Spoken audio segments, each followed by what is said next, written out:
ವೀಕ್ಷಕರೇ, ನಮ್ಮ ಚಳ್ಳಕೆರೆ ಟಿವಿಗೆ ಸ್ವಾಗತ. ಇಂದಿನ ಪ್ರಮುಖ ಸುದ್ದಿ.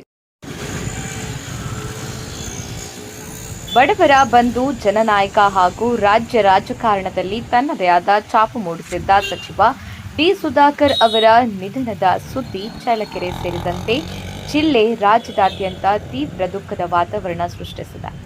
ಅನಾರೋಗ್ಯದಿಂದ ಆಸ್ಪತ್ರೆಗೆ ದಾಖಲಾಗಿದ್ದ ಅವರು ಚಿಕಿತ್ಸೆ ಫಲಕಾರಿಯಾಗದೆ ವಿಧಿವಶರಾಗಿದ್ದಾರೆ.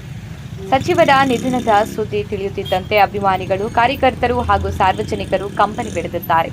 ಚಳ್ಳಕೆರೆ ನಗರದ ಬೆಂಗಳೂರು ರಸ್ತೆಯಲ್ಲಿರುವ ಅವರ ನಿವಾಸದ ಬಳಿ ನೀರವ ಮೌನ ಆವರಿಸಿದ್ದು, ಸಾವಿರಾರು ಜನರು ಅಂತಿಮ ದರ್ಶನ ಪಡೆಯಲು ಆಗಮಿಸುತ್ತಿದ್ದಾರೆ. ಸರ್ಕಾರಿ ಗೌರವಗಳೊಂದಿಗೆ ಅಂತಿಮ ದರ್ಶನಕ್ಕೆ ಸಕಲ ಸಿದ್ಧತೆಗಳನ್ನು ಕೈಗೊಳ್ಳಲಾಗಿದೆ.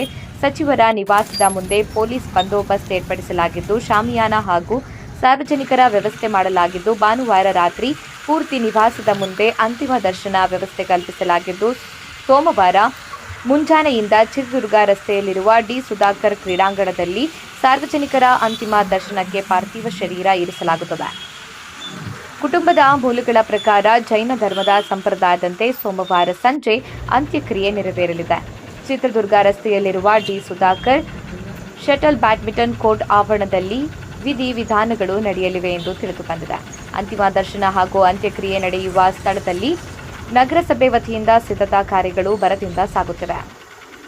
ನಮ್ಮನ್ನ ಸಾಕಿ ಬೆಳೆಸಿದ ನಾಯಕ ಡಿ. ಸುಧಾಕರ್ ನಮ್ಮನ್ನೆಲ್ಲ ಬಿಟ್ಟು ಹೋಗಿದ್ದಾರೆ. ಜನಸೇವೆ ಮಾಡುವಂತಹ ಮತ್ತೊಬ್ಬ ವ್ಯಕ್ತಿ ಮತ್ತೆ ಹುಟ್ಟಿ ಬರಲಿ ಎಂದು ಅಭಿಮಾನಿಗಳು ಕಂಬನಿ ಮಿಡಿದಿದ್ದಾರೆ. ರಾಜಕೀಯ ಪ್ರವೇಶ ಮಾಡಿದ ದಿನಗಳಿಂದಲೇ ಡಿ. ಸುಧಾಕರ್ ಅವರು ಕಾರ್ಯಕರ್ತರ ಸಭೆಗಳು, ಸಾರ್ವಜನಿಕ ಸಂಪರ್ಕ ಕಾರ್ಯಕ್ರಮಗಳು ಹಾಗೂ ಜನಸೇವೆಯಲ್ಲಿ ಸದಾ ತೊಡಗಿಸಿಕೊಂಡಿದ್ದರು. ವಿಶೇಷವಾಗಿ ಚಿತ್ರದುರ್ಗ ರಸ್ತೆಯಲ್ಲಿರುವ ಅವರ ಶಟಲ್ ಕೋರ್ಟ್ ಆವರಣದ ರಾಜಕೀಯ ಚಟುವಟಿಕೆಗಳ ಕೇಂದ್ರವಾಗಿತ್ತು. ಅವರ ಅಗಲಿಕೆಯಿಂದ ಚಳ್ಳಕೆರೆ ರಾಜಕೀಯ ಅಂಗಳದಲ್ಲಿ ತುಂಬಲಾರದ ಶೂನ್ಯ ಉಂಟಾಗಿದೆ.